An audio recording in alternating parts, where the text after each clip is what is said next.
আসসালামু আলাইকুম প্রিয় দর্শক শ্রোতা। আশা করি আপনারা সকলেই ভালো আছেন। আপনারা শুনছিলেন শায়েখ আলী আল তানতাবী রহিমাহুল্লাহের লেখা হে আমার ছেলে বইটির অডিও বুক। তো চলুন শুরু করা যাক আজকে আমাদের দ্বিতীয় পর্ব।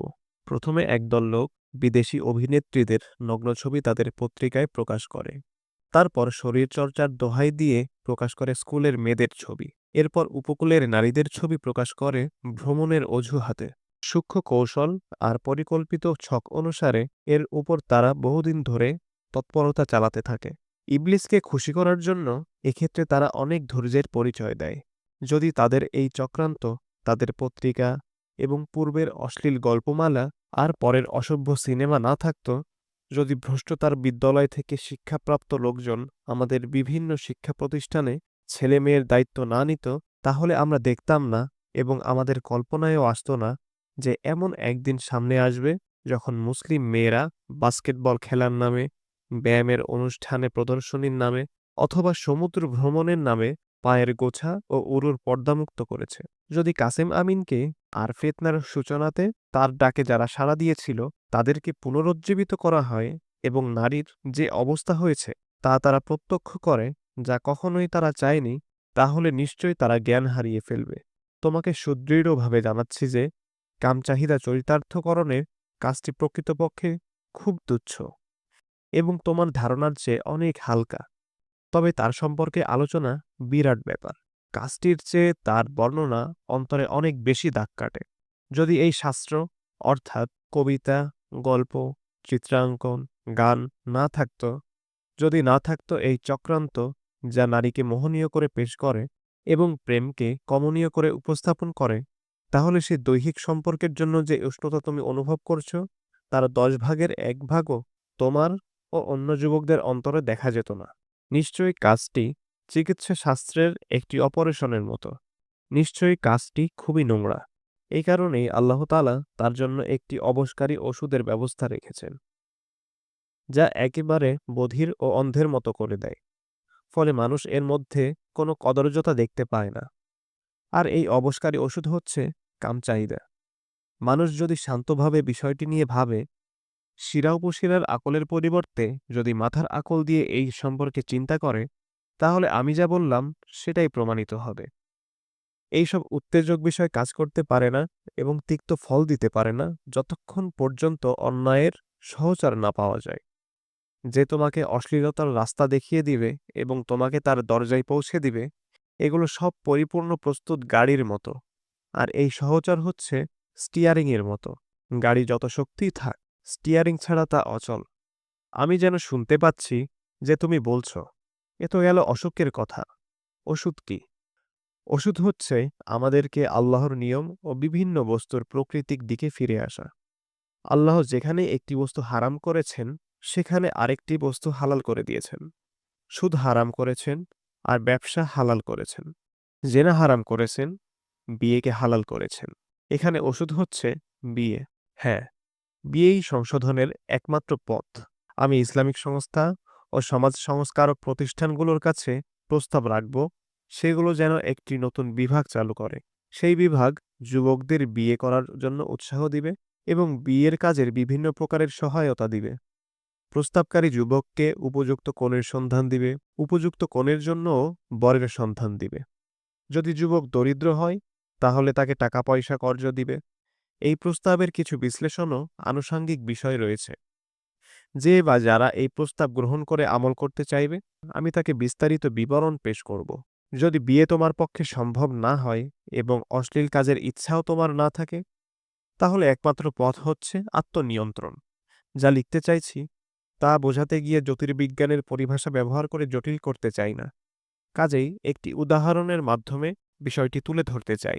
তুমি কি চায়ের কেটলি দেখেছ, যেটা আগুনের উপর ফুটতে থাকে? যদি এটার মুখ ভালো করে বন্ধ করে দাও এবং তারপর নিচে আগুন জ্বালাতে থাকো, তাহলে আবদ্ধ তাপ সেটাকে বাস্ট করে দিবে। যদি তুমি সেটাকে ফুটো করে দাও, তাহলে পানি পড়ে যাবে এবং কেটলিটা পুড়ে যাবে। আর যদি তার সাথে ট্রেনের বাহুর মতো একটি বাহু লাগিয়ে দাও, তাহলে সেটা কল ঘোরাতে পারবে এবং ট্রেন চালাতে পারবে। আরও অনেক বিস্ময়কর কাজ করতে পারবে। প্রথমটা হচ্ছে ওই ব্যক্তির অবস্থা যে কাম চাহিদাকে নিজের ভিতরে আটকে রাখে। তা নিয়ে শুধু ভাবতে থাকে এবং জল্পনা কল্পনা করতে থাকে। দ্বিতীয়টা হচ্ছে ভ্রষ্টতার পথ অবলম্বনকারীর চাহিদা, যে কাম চাহিদা হারাম পন্থায় চরিতার্থ করতে ঘুরে বেড়ায়। আর তৃতীয়টা হচ্ছে দৃঢ়তা অবলম্বনকারীর অবস্থা, আত্মনিয়ন্ত্রণ, অর্থাৎ আধ্যাত্মিক, যৌক্তিক অথবা দৈহিক প্রচেষ্টার মাধ্যমে তুমি তোমার সত্তা থেকে বেরিয়ে পড়বে। এতে সঞ্চিত শক্তি নিঃশেষ হবে এবং অবরুদ্ধ শক্তি নির্গত হবে আল্লাহর কাছে মোনাজাত ও এবাদতের গভীর মনোযোগ দেওয়ার মাধ্যমে, অথবা কোনো কাজে মনোনিবেশ ও গবেষণায় লিপ্ত হওয়ার মাধ্যমে, কিংবা শিল্পে আত্মনিয়োগ করে। এবং যেসব চিত্র তোমার প্রবৃত্তি উপস্থাপন করে, সেগুলো কবিতায় প্রকাশ করে, চিত্রপটে এঁকে, গুনগুন করে গেয়ে, অথবা স্বাস্থ্যগত তৎপরতা তথা খেলাধুলা ও শরীরচর্চায় অংশগ্রহণ করে। হে আমার ছেলে, যেই ব্যক্তি নিজেকে ভালোবাসে সে নিজের উপর কাউকে প্রাধান্য দেয় না। সুতরাং যখন সে আয়নার সামনে দাঁড়াবে এবং নিজের কাঁধ ও বুকের দৃঢ়তা আর বাহুর শক্তি অবলোকন করবে, তখন তার কাছে এই সুঠাম, সুস্থ ও শক্তিশালী দেহ যে কোনো নারীর দেহ থেকেই প্রিয় মনে হবে। সে এই দেহ কোনো যুবতীর চোখের কৃষ্ণতা বা নীলিমার বিনিময়ে বিসর্জন দিতে, নিজের শক্তি ক্ষয় করতে এবং একজন হাড্ডিসার মানুষে পরিণত হতে রাজি হবে না। হ্যাঁ, এটাই ওষুধ, বিবাহ। এটাই পরিপূর্ণ চিকিৎসা। বিবাহ সম্ভব না হলে আত্মনিয়ন্ত্রণ।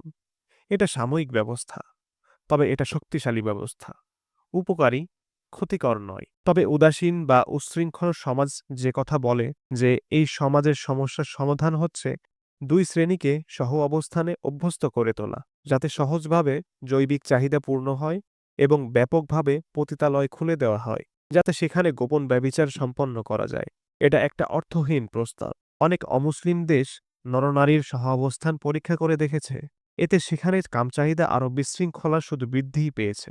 পতিতালয়ের কথাই ধরা যাক, আমি যদি তা স্থাপন করি তাহলে বিশাল পরিসরে তা স্থাপন করতে হবে, যাতে সমস্ত যুবকের জন্য যথেষ্ট হতে পারে। এতে শুধু কায়রোতেই 10,000-এর অধিক পতিতা থাকতে হবে, কেননা কায়রোর 25 লক্ষ অধিবাসীর মধ্যে অন্তত 2 লক্ষ তরুণ। তাছাড়া যখন আমরা যুবকদের জন্য পতিতালয়ে যাওয়ার বৈধ করে দিব, তখন তাদের বিয়ের প্রয়োজন ফুরিয়ে যাবে। তখন আমাদের মেয়েদের বেলায় আমরা কি করব?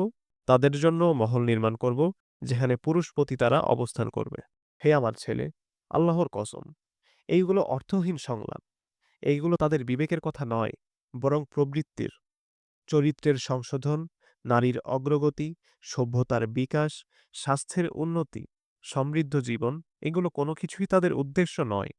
এগুলো মুখরোচক শব্দ, যেগুলো তারা সবসময় আওড়ায়। প্রতিদিন তারা এক একটি স্লোগান আবিষ্কার করে, মানুষকে থমকে দেয় এবং তাদের মিশন প্রচার করে। তাদের উদ্দেশ্য যেন আমাদের মেয়ে ও বোনেরা রাস্তায় নেমে পড়ে এবং তারা তাদের দেহের প্রকাশ্য ও গোপন অংশ দেখে দেখে আত্মতৃপ্তি লাভ করতে পারে। মুসলিম নারীদেরকে হালাল হারাম উপভোগের উপকরণ বানানো তাদের লক্ষ্য। ভ্রমণের সময় তাদের নিয়ে নির্জনে যাওয়া এবং বিভিন্ন অনুষ্ঠানে তাদেরকে অর্ধনগ্ন করে নাচানোও বিশেষ উদ্দেশ্য। কিন্তু এরপরও কিছু কিছু পিতা প্রতারিত হচ্ছেন। তারা মেয়েদের সম্ভ্রম বিসর্জন দেন শুধু নিজেরা সভ্য বলে স্বীকৃতি পাওয়ার জন্য। পরিশেষে হে আমার ছেলে, এই উত্তর যদি তোমাকে সন্তুষ্ট না করে, তাহলে পুনরায় চিঠি লিখতে সংকোচ করো না। মানবদেহে আল্লাহ তাআলা যে জৈবিক উত্তাপ রেখেছেন, তার উষ্ণতা অনুভূত হলে আমার কাছে তা ব্যক্ত করতে দ্বিধা করার প্রয়োজন নেই। এ হচ্ছে শক্তি, সামর্থ্য ও যৌবনের নিদর্শন। ছাত্রাবস্থায় থাকলেও তোমার উচিত বিয়ে করে নেওয়া। যদি বিয়ের সামর্থ্য তোমার না থাকে, তাহলে আল্লাহকে ভয় করো, এবাদত ও পড়াশোনায় আত্মনিয়োগ এবং শৈল্পিক ব্যস্ততার আশ্রয় গ্রহণ করো। নিয়মিত ব্যায়াম করাও আবশ্যক, কারণ এও এক প্রকারের উত্তম চিকিৎসা। প্রসঙ্গটি অত্যন্ত দীর্ঘ, একটি নিবন্ধনে এর চেয়ে বেশি বলা সমীচীন নয়। যে আরও বেশি জানতে চায় তাকে পত্র মারফত অতিরিক্ত জানানোর অবকাশ আছে। বিষয়টি প্রবন্ধেও হতে পারে, যদি প্রকাশকদের সদিচ্ছা থাকে। প্রিয় দর্শক শ্রোতা, আপনারা শুনছিলেন শায়েখ আলী আল তান্তাবীর লেখা হে আমার ছেলে বইটি থেকে অডিও বুক। আমাদের লেখক এখানেই তার লেখাটি সমাপ্ত করেছেন।